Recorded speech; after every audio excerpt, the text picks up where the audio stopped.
Welcome. In this e-learning module, I shall introduce you to the stripper plate. Let's recall the sequence of operations of blanking a component from the strip. As you can see, the raw material strip is placed on the die.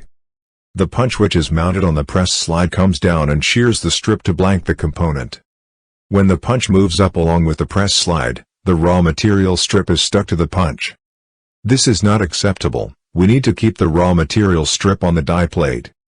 Hence the raw material strip must be ejected from the punch. A certain amount of force is required to eject the raw material strip from the punch. This force is referred to as the stripping force.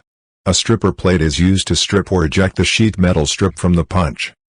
The stripper plate is actuated with the help of a compression spring. The force required to eject the raw material strip is provided by the spring. The shoulder bolt is used to mount the stripper plate and the compression spring. In this chapter, I shall demonstrate how to design the stripper plate and its parts.